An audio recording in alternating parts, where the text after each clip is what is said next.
So I came away from that like, okay, well, this is what I need to do more of, is find events that really excite me, because it made me realise that maybe I'd been targeting events that I wasn't that bothered about. That pressure is really good for me, because I'm like, I want to prove to them that I'm worthy of them giving me this opportunity. Okay, so I can pick myself up and get back on the horse quite easily, but that's not the same as really learning from it. I'm a happy person, and it didn't really affect my happiness. You know, obviously I was like disappointed and sad about the event, but like underlying I was fine. A failure for the ego is a good day for the soul, or like a success for the soul. And I thought that was so good, and I kind of think that's how I've been trying to reframe it, and he just kind of gave it a good title. Welcome back to 5 Miles Easy. Today we are joined by no one. It's just Rose and me today. As much as we love interviewing guests, we thought we would try something a bit different today and go back to why we first started this podcast, which was also to follow along our own running journeys and delving into the highs and lows along the way.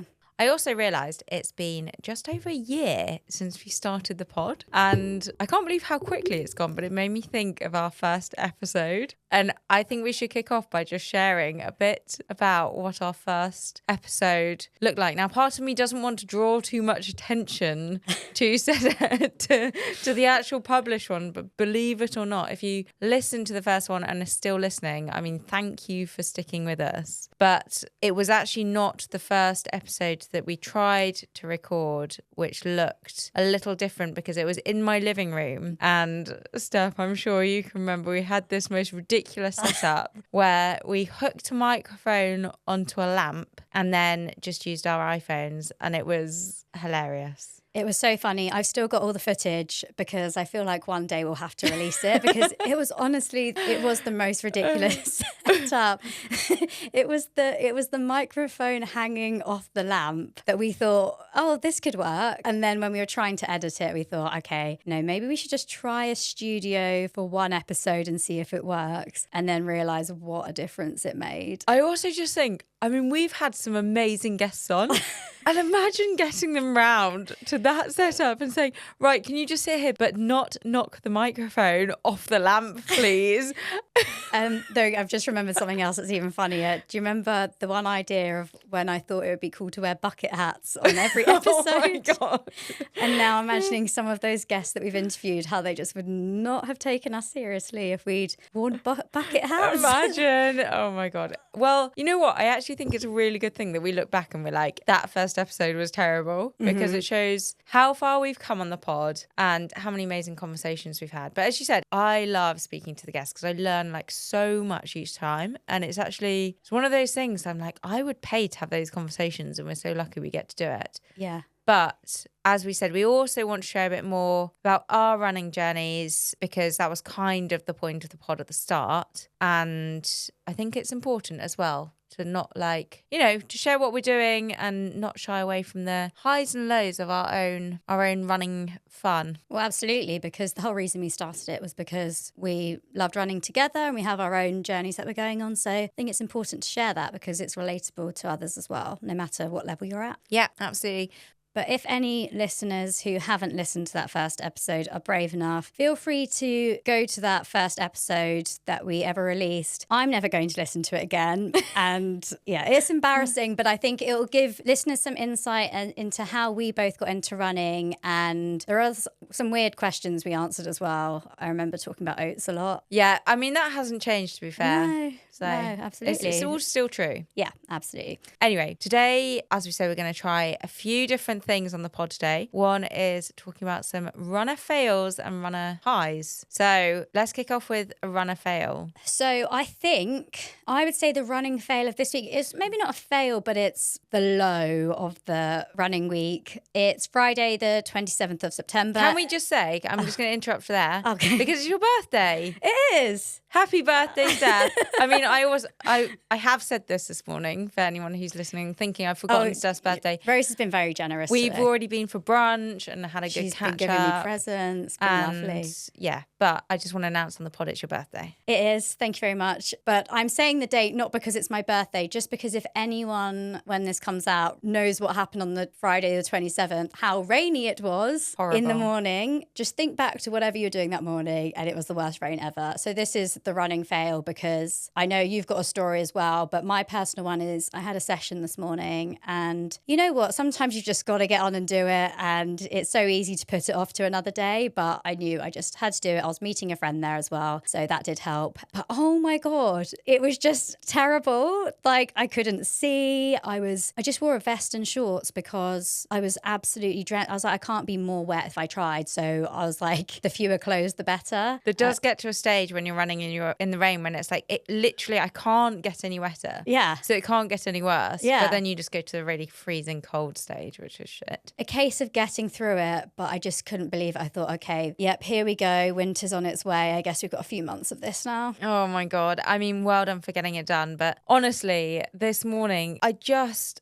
want it to stop raining. I don't know how it's so bad. I've literally been back home for less than a week and I'm already over winter. Yeah. I'm just done. I'm absolutely done. But yeah, this morning was horrendous. The only thing I like less than running in the torrential rain is cycling in the torrential rain. And that's what I had to do this morning because I was going to the gym before our brunch. And I mean, it's only like a 12-minute cycle, but it was absolutely hammering it down. And I had this gym class, so I couldn't put off leaving. I had like rain in my face. I also couldn't see on the bike. And then cars were just absolutely drenching me more than the rain was. And it was just awful. I felt so sorry for myself. I did have waterproof trousers and a waterproof jacket on. I looked ridiculous. But like even the waterproof trousers, they just couldn't handle the rain. But then a funny thing happened. I stopped at a traffic light and I was feeling really sorry for myself by this stage, like 6 minutes into my 12-minute cycle. And then I looked to my right and there was this lady on a push bike, but she was basically wearing motorcycle gear. So she was like in full leathers, like really waterproof leathers. And then she had this Great idea. Well, this is what I thought. She had a full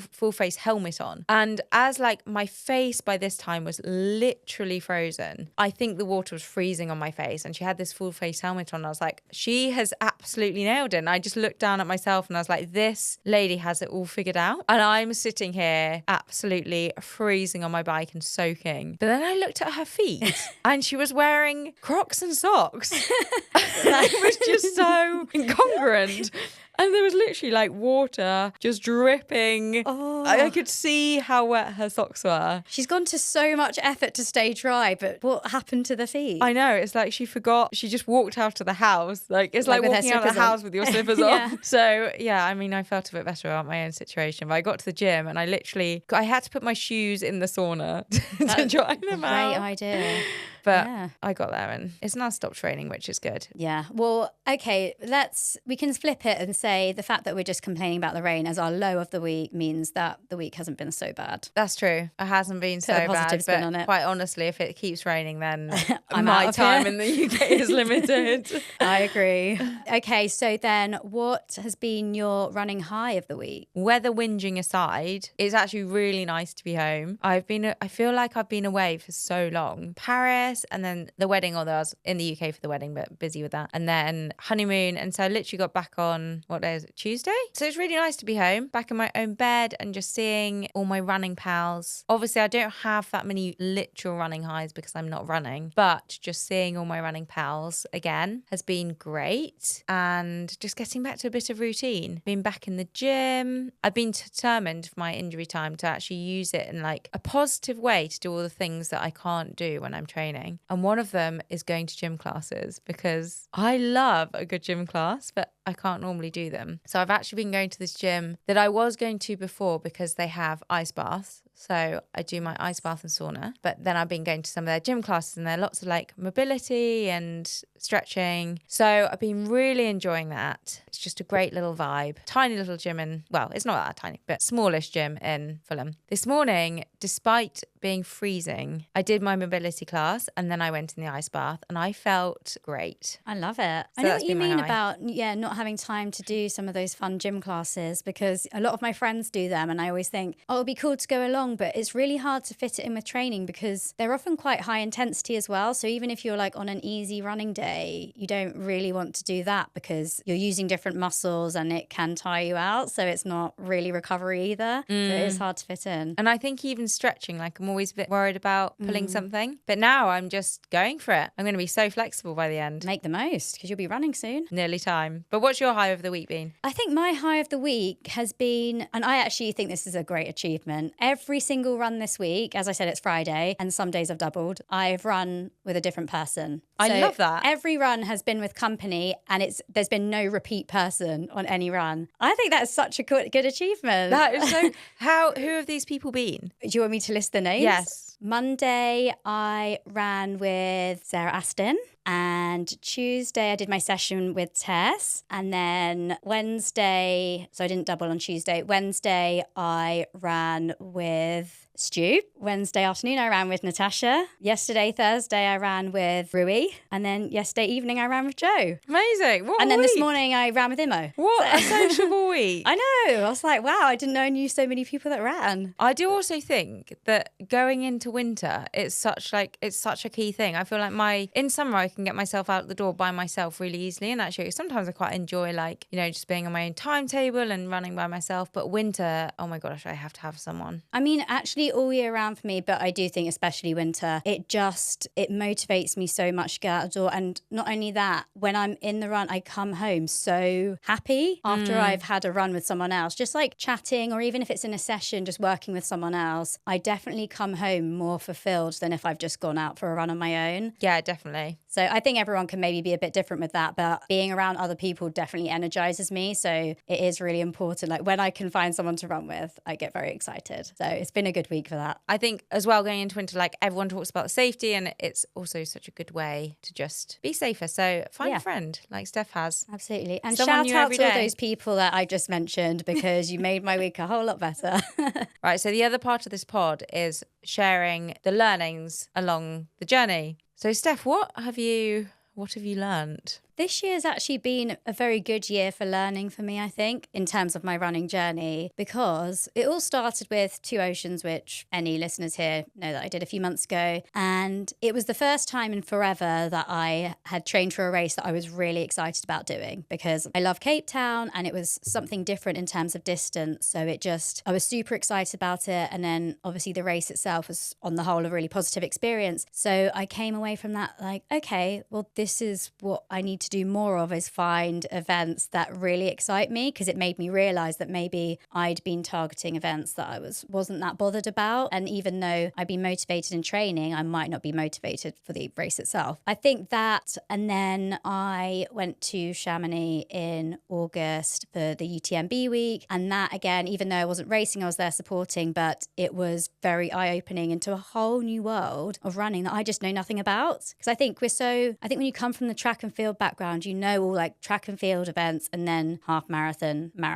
But beyond that, anything else is a different sport, and it's a whole different community, and the people that are in charge of it and everyone that's involved, they're different. So I'm kind of a stranger to all of that. Whereas I think in like track and field, you kind of know everyone, if you know what I mean. Yeah, I think especially you've been in it for so long. So you've grown up with a lot of people. Yeah, exactly. And a lot of people who you're on the track with as a junior are now on the roads. Yeah. And it's just kind of, you're right. I feel like the trail running community is so fun. They seem to have so much fun. And I always thought this, but it was the most I'd ever kind of been there in person, and I was like, wow, this is so interesting. And obviously the races there are varying distances, and it's not necessarily about how fast you are, it's very much about your strength. Obviously you have to be super fit. Yeah, it's very different. So I was like, like I wonder if I could be good at this or if I would enjoy this. So it's one of those things like, okay, I want to try that now. So I feel like coming back to the learning, it's find what excites you and then just go and do it. Like, why not? So next year, I think I've got a lot of fun plans. I mentioned briefly in the last episode that I'm training for Valencia right now. So that's a marathon, but I feel like that's part of kind of the stepping stone into what I want to do next year as well. So I feel like we've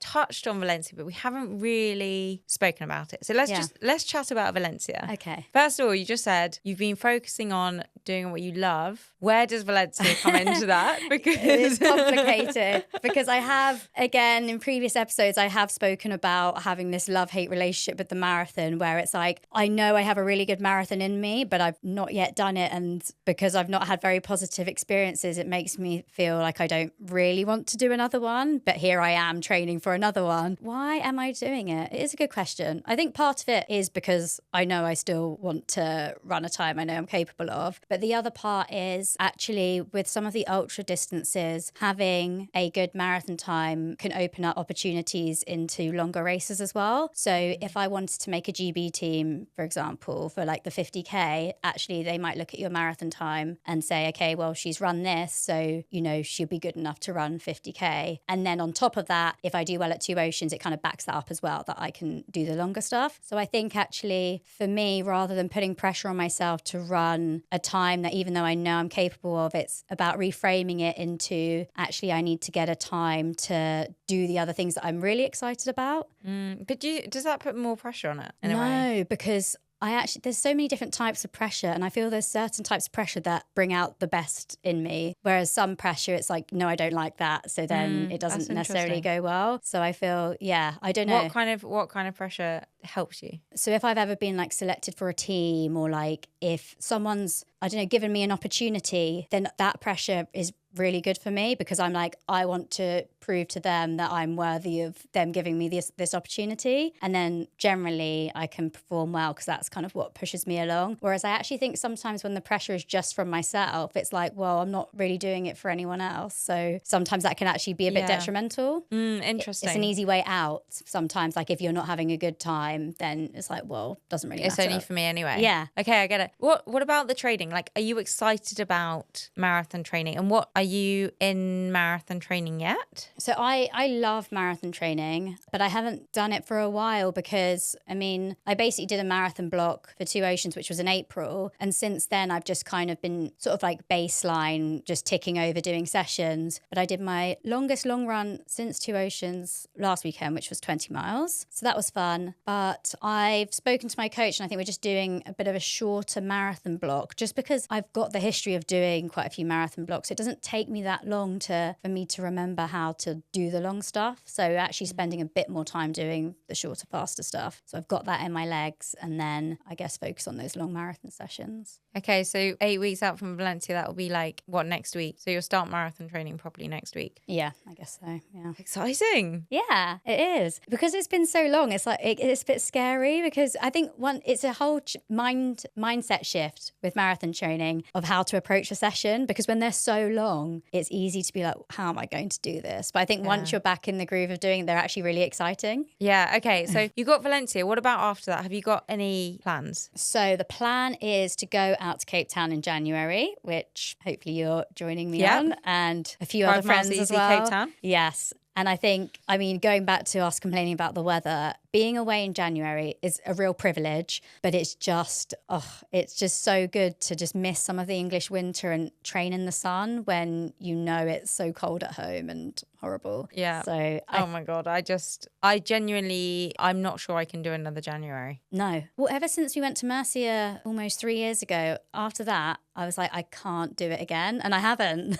Yeah, I'm like, every January I'm going away. I'm sorry, I have to skip the month. But it's because it's like a new year, it's like, okay, I'm going into the new year motivated and enjoying my training rather than, I don't know, just a bit depressed. Oh, 100%. Yeah. January is just, I think before Christmas is kind of okay because you've got the excitement of Christmas, but then as soon as Christmas is over, there's no excuse. Yeah, there's nothing to distract you. That's January, and that will kind of lead into her training for Two Oceans again. Okay. Hopefully better my performance on last year, which will be in April. And then as I said, I want to explore maybe some trail races. Yeah, I love that. Just following your own kind of path and what you love, because as you say, when you say it, it sounds really obvious. Yeah. It's like, why wouldn't you do that? It's so easy to get caught up in like chasing this goal that you kind of set yourself for no real reason other than it's just a goal to go after. Do you know what? I think one of the big learnings of this year was I realised that I was, as you said, kind of caught in the traditional track and field background where you start middle distance and then you're like, okay, I'm going to do 5Ks. I'm going to do now 10Ks, half marathon marathon. And that's like just the natural progression that people do. And then I was like, am I just doing the marathon because that's what I thought I was meant to do next? And I know that my potential is in the longer stuff, but it's nice to then actually step out of that as well to do the longer stuff, but in like a whole different capacity. Yeah. So, Okay. exciting. Well, bring on 2025 and Valencia. I'm excited for Valencia. No, I hope that's good as well. But what about you? What have your learnings been this year? Oh my God, I don't know where to start because I feel like this year there's been a lot of learnings. But I think recently I've been doing a lot of thinking about...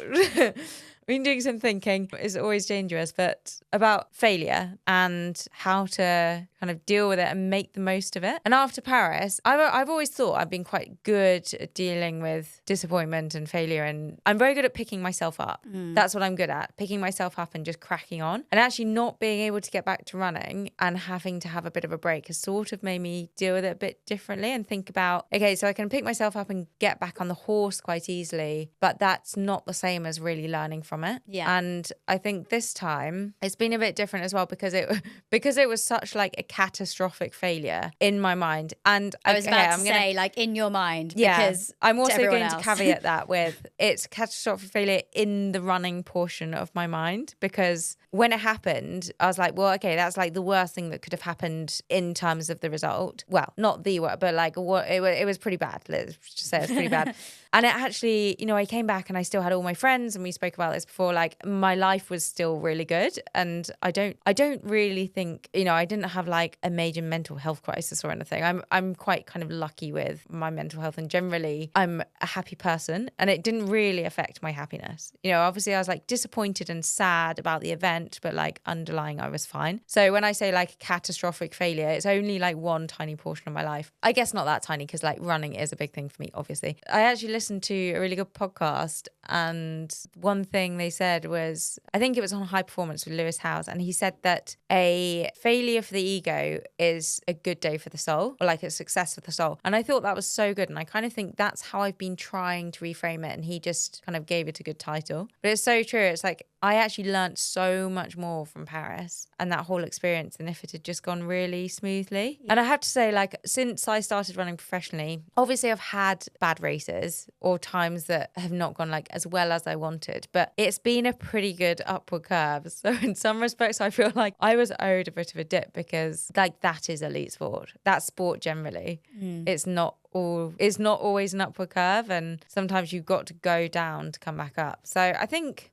generally my learning from all of this has been, it was probably a good thing. Ideally wouldn't have happened at the Olympics, but hey, it did. And I can learn a lot from failing. I also think that, and again, I'm totally ripping this from another podcast, but failure only happens when you take risk. You can really mitigate against failure by like not taking any risks. And if I just did all the same training and like never pushed myself, I would probably never get injured and just be fine. And I'll be able to like run every day and I'll be fine. But I'd also like never have got to the Olympics in the first place. Well, that's it. You're trying to be the best you've ever been. And how do you know what your limit is unless you push it? Exactly. And that's always going to be a risk. And I don't really think I obviously do regret getting injured, but I don't regret trying, and I don't regret pushing myself, because I think I'd have been more disappointed with myself if I had been like really conservative. Yeah, because you would wonder like, what else could I do? And just done kind of a bang average performance. So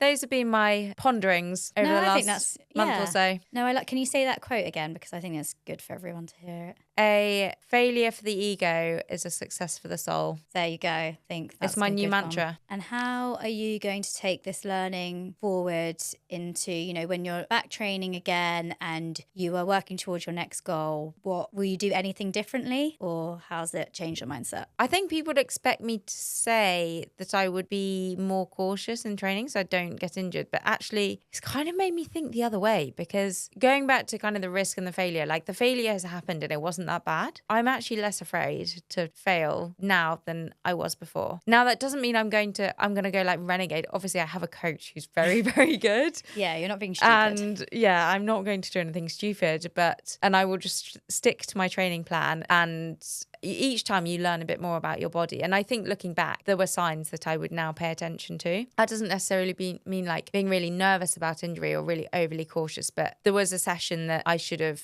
just held back on. And I pushed through it and I pushed through it and I pushed through it. And that's how it all started. Yeah, each time you kind of learn these little things. But I think generally I'm going to be less afraid to fail now. I love that. And it also, to your point, like finding what you love. I really enjoy pushing myself and I enjoy racing and I quite enjoy like taking the risks. So I'm gonna do more of it, but hopefully minus the injury, because Fingers crossed. I want a good injury-free stint as well. I have really, really missed running, I have to say, even though I've enjoyed my time off. I cannot wait to be back. Anyway, I think now it's time to chat about some running news of the week. Steph, what's caught your attention in the running world? I like this new segment because there's always new stuff every week to talk about. So I'm glad we can bring it to the podcast. This week, I have been absolutely captivated by the story of Camille Herron and her dabbling with